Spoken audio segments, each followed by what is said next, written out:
آج ہم اس کتاب کے بارے میں بات کریں گے جس کو مسلمان روزانہ نماز میں، گھر میں، مدرسے میں دیکھ کر یا بغیر دیکھے یاد کر کے پڑھتے رہتے ہیں۔ صرف یہی نہیں بلکہ اس میں لکھی ہوئی باتوں پر 100% ایمان رکھتے ہیں اور یقین رکھتے ہیں کہ اس پر عمل کرنے والا جنت کا حقدار ہے اور اس سے منہ پھیرنے والا گناہگار ہے۔ چلیے 20 اہم باتیں قرآن کے بارے میں جانتے ہیں۔ نمبر 1، قرآن اللہ تعالیٰ کی کتاب ہے۔ قرآن پاک اللہ تعالیٰ کی کتاب ہے اور اس میں اللہ کے حکم لکھے ہوئے ہیں اور اللہ تعالیٰ چاہتے ہیں کہ بندے اس کو پڑھے اور اس میں بتائی گئی طریقوں کے مطابق زندگی گزارے۔ نمبر 2، قرآن لفظ کا مطلب ہے پڑھی جانے والی کتاب۔ کسی بھی کتاب کا جو ٹائٹل ہو اس کا کوئی نہ کوئی مطلب ہوتا ہے، تو اسی طرح یہ ٹائٹل قرآن ہے اور قرآن کا مطلب ہے ہمیشہ پڑھی جانے والی کتاب۔ کوئی بھی کتاب جب پڑھ لی جاتی ہے تو اسے کنارے رکھ دیا جاتا ہے، لیکن یہ کتاب ایسی ہے جس کو پڑھنا کبھی ختم نہیں ہوتا، بلکہ ایک بار مکمل کر لینے کے بعد پھر سے شروع ہو جاتی ہے۔ نمبر 3، سب سے زیادہ پڑھی جانے والی کتاب قرآن دنیا میں سب سے زیادہ پڑھی جانے والی کتاب ہے۔ نمبر 4، قرآن کو کئی نام سے جانا جاتا ہے۔ یہ کتاب صرف قرآن کے نام سے نہیں بلکہ کئی ناموں سے مشہور ہے، جیسے الکتاب، الفرقان، التنزیل، الذکر، النور، الہدی وغیرہ۔ نمبر 5، اس کتاب پر بہت ریسرچ ہوئے ہیں۔ قرآن پر سب سے زیادہ ریسرچ کیے گئے ہیں اور ہمیں سائنس کے ہر چھیتر کی جانکاری ملتی ہے۔ نمبر 6، قرآن آخری نبی پر نازل ہوئی، نازل کا مطلب ہوتا ہے اترنا۔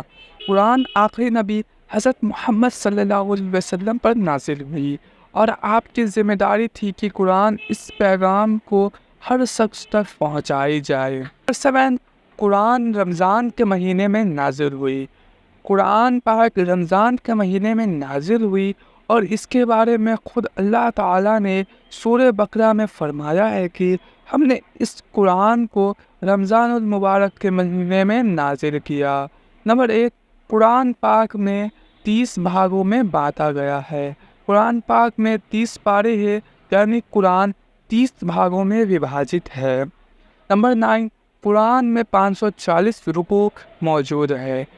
اللہ کے مقدس کتاب قرآن میں 540 رکوع ہے۔ نمبر 10، قرآن کریم میں 6236 آیتیں ہیں۔ جب قرآن کریم میں 6236 آیتیں موجود ہے سے مل کر بنی ہے اور رکوع سے مل کر پارے بنے ہیں اور پھر 30 پاروں سے مل کر پورا قرآن میں بنا ہے۔ نمبر 11، مقدس کتاب قرآن میں 14 سجدے ہیں۔ قرآن پاک میں 14 آیت ایسی ہے جن کو پڑھنے کے بعد سجدہ کرنا واجب ہوتا ہے اور سجدہ نہ کرنے والا گناہگار ہوتا ہے۔ نمبر 12، اس میں کچھ سورتیں مکی اور کچھ مدنی ہیں۔ جو آیتیں یا سورتیں رسول کریم صلی اللہ علیہ وسلم پر ہجرت سے پہلے مکہ میں اتری وہ مکی ہے اور جو سورتیں ہجرت کے بعد مدینہ میں اتری وہ مدنی ہے۔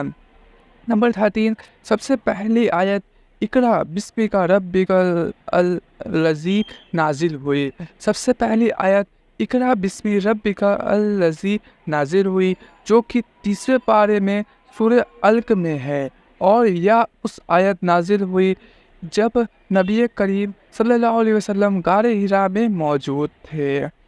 نمبر 14، قرآن پاک کی سب سے آخری آیت کون سے نازل ہوئی؟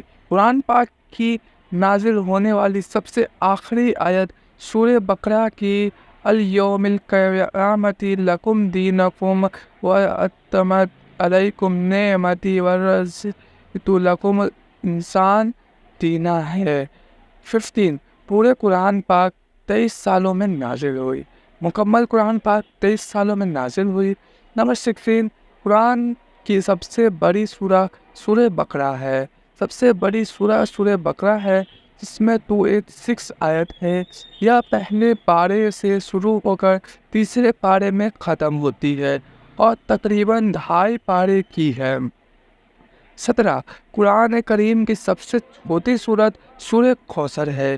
قرآن کی سب سے چھوٹی سورہ کوثر ہے اور اس میں صرف 3 آیت ہے اور یہ تیسرے پارے میں ہے۔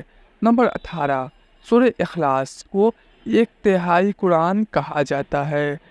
قرآن کی سورہ اخلاص کو 1/3 قرآن کے نام سے جانا جاتا ہے، یعنی اس سورہ کو پڑھنے پر 1/3 قرآن کا ثواب ملتا ہے۔ نمبر 19 سورہ الکافرون 1/4 قرآن کہا گیا ہے۔ سورہ الکافرون کو 1/4 قرآن کے نام سے بھی جانا جاتا ہے، یعنی اس سورہ کو پڑھنے پر 1/4 قرآن کا ثواب ملتا ہے۔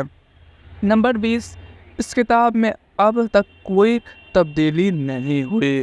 قرآن مجید میں اب تک کسی قسم کی کوئی تبدیلی نہیں ہوئی ہے، بلکہ اس مقدس کتاب کا حرف اسی حالت میں ہے جس حالت میں نبی کریم صلی اللہ علیہ وسلم اپنی امت کے لیے چھوڑ کر گئے تھے۔